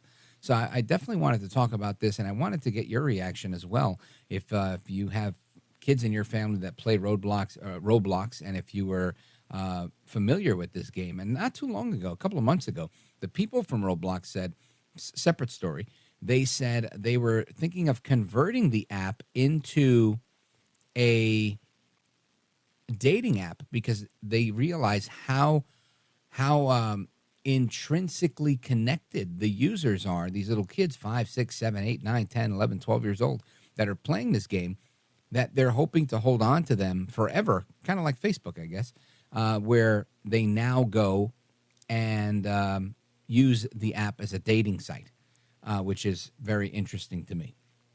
So I want to get your reaction to that.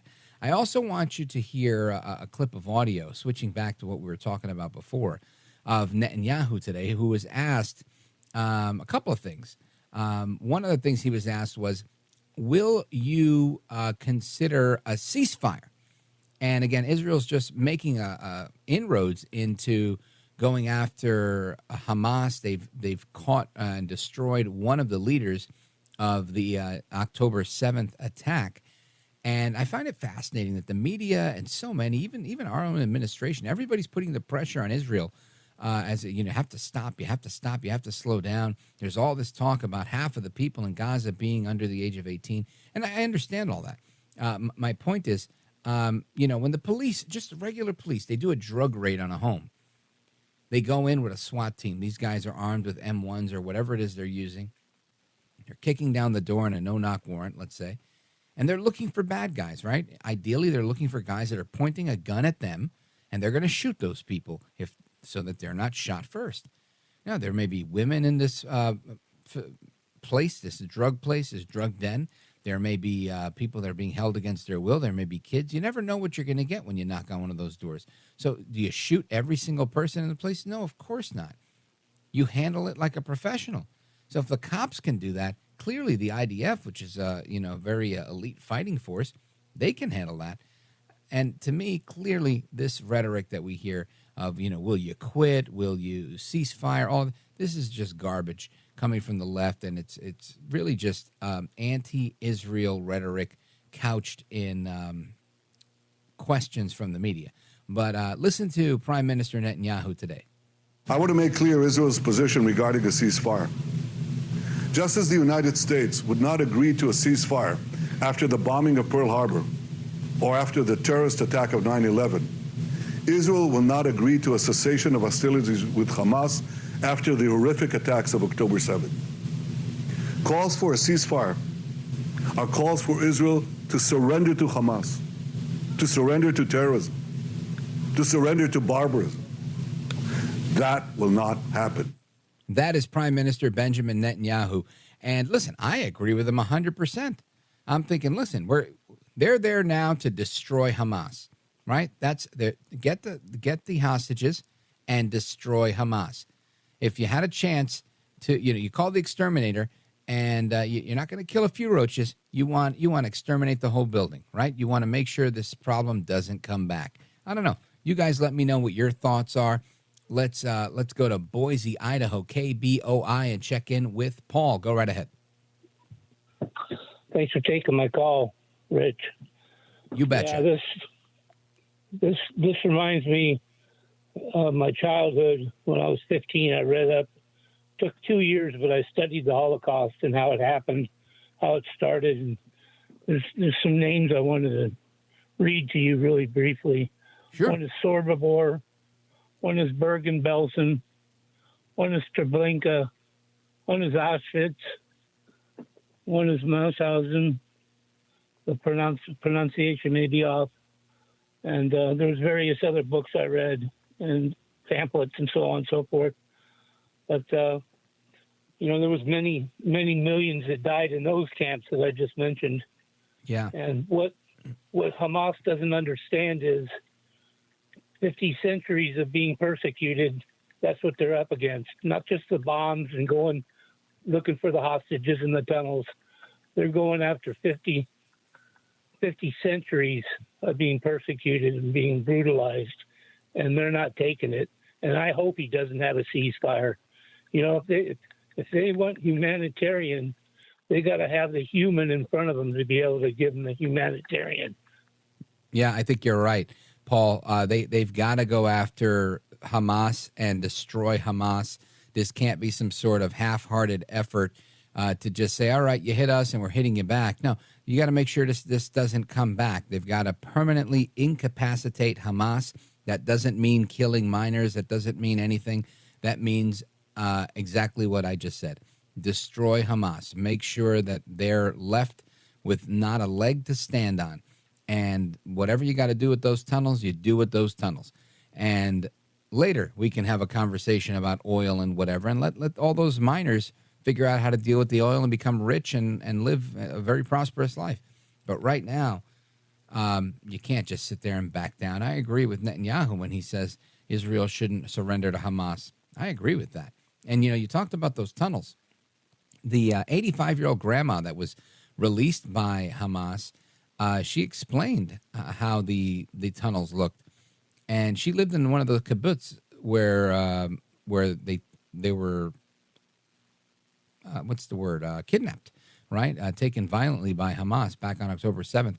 And something that she, this is in a interview that she did with the New York Post, she said it was a nightmarish 2 weeks, and she said it was a spider web of tunnels underneath the Gaza Strip. And this woman's 79 years old. The other one was 85 years old. And she said she went through hell, saying that they were all over her kibbutz, taking people left and right. They blew up the electronic fence that cost $2.5 billion to build, but didn't help with anything, she said, with keeping anybody out. Masses of people mobbed their homes. They beat people. They took some hostages. They didn't distinguish between young and elderly. It was very painful. She described how abductors grabbed and laid her on a motorcycle before speeding off with her through thick bushes. And she says that she was beaten with sticks during the ride. The young men hit me on the way. They didn't break my ribs, but it was painful, and she had difficulty breathing. She went on to say that one terrorist stole her watch and her jewelry on the way to the hiding place. They brought us to the entrance of the tunnels. We arrived in the tunnel. We walked for miles on wet dirt, she added. And she said it's a giant system of tunnels like a spider's web. And the mix of tunnels that they have, that Hamas has, some of them are narrow, some of them are like dungeons. They don't have a lot of oxygen. Military experts told NBC News that Israel is at a disadvantage when it comes to facing off against Hamas underground because Israel's technological superiority can't really help them that much underground. You can't really shoot bombs underground when you can't see people. And we saw the same thing with Afghanistan with their caves and whatnot. She said it's like being underwater. And very unfortunate. I'm glad this woman is well. But that's kind of how it is. And you're right, Paul. This is a tough situation, and there's a lot of history to it. Let's continue with Jane, Saratoga, New York, WGDJ. Jane, go right ahead. Hi, Rich. First of all, yes, bravo to Netanyahu. He's doing what he should do. Mm-hmm. And speaking of people who do what they're supposed to, I was going to talk about something else, but I want to pay you a compliment. The person that you spoke with from San Francisco, you handled that so brilliantly. He's very typical of almost every single person on the left if you expect them to answer things and have conversations. They don't. And you did it so perfectly because every time he would deflect to something else, you would ask him point blank, well, what are you talking about? What do you mean by that? And he could not get to the point. And I was sitting here yelling and saying bravo. And really, you handled that so beautifully, and that's the way we have to handle things. So well, everyone needs to take you as an example. That's so kind of you. I really appreciate the compliment. You are a gentlewoman, a scholar, and a patriot yourself. And folks, we're coming right back with the rest of your calls and more. 833-482-5337, 833-4-VALDEZ. This is America at Night with Rich Valdez.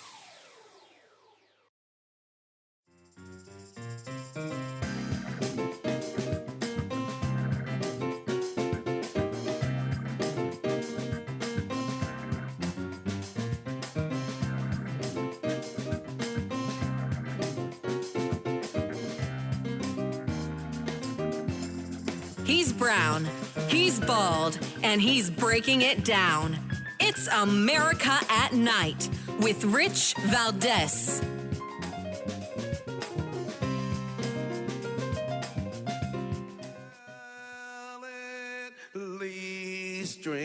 Streaming and the rockets red glare, the bombs burst, staying in there, gave proof to the night that our flag was still there. All right, and that rendition of the Star-Spangled Banner is courtesy of rap legend Flavor Flav. Now, I know a lot of people are listening to that saying, oh my gosh, Flavor Flav should stick to rapping, and you're probably right. But I played that A, to pay homage to my country, and B, because I grew up listening to Flavor Flav and Chuck D from Public Enemy. And again, they were really part of what got me interested in politics. And I disagreed with their politics even as a kid. I remember listening to some of their lyrics, and I loved the music. It was so conscious. It was so involved. You know, they weren't talking about violence, but they were talking about, kind of Black Panther type of stuff. And about politics and social issues. And they were just interesting to me. And it created a curiosity in me. And I'm sure today, if you told Chuck D or Flavor Flav, hey, your music, this kid ended up being a conservative talk radio guy, they'd go, oh my gosh, how did we mess up? but it was them putting their thoughts on display that really was the thought provocation for me to say, well, how does that really work out? But I think the reason I played the audio again was so many times nowadays you hear somebody who may disagree with you politically, and they'll change the words of the Star-Spangled Banner. They'll start saying that America's a racist country and this, that, and the other thing. And here it was Flavor Flav holding true to the actual words of the Star-Spangled Banner, singing his heart out, belting out the Star-Spangled Banner, our national anthem. And I have to say kudos to Flavor Flav. He's the rapper with the clock around his neck. Anyway, I want to get to your calls. We got a speed round coming up with Michael, Sarah, and Sandra from Alabama, Indiana, and Oregon coming up straight ahead. Don't go anywhere. I'm Rich Valdez. This is America at Night with Rich Valdez.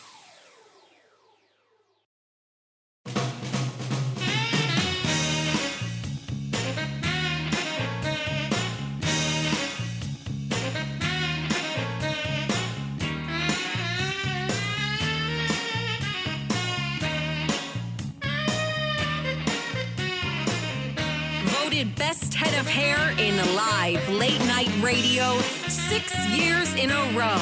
It's Rich Valdez. All right, amigos, welcome back. We go to the left coast to check in with Michael in Pendleton, Oregon on KUMA. Michael, go right ahead. Rich, great talking to you. Great show as usual. I just wanted to say I respect my friends on the liberal side, but I couldn't agree with you and the Israeli Prime Minister more, what you've been saying. I'll try to make it brief, but yes, they have a right to defend themselves. Anybody does, and I thank President Biden, Vice President Harris for supporting Israel. But yes, if Israel needs to follow the rules of war, but I would just add that Hamas needs to follow those rules also. And I can only wonder how the great Ronald Reagan would handle this current situation, Rich. Yeah, it makes me think, Michael, would we even be in this situation if we had a leader like Reagan?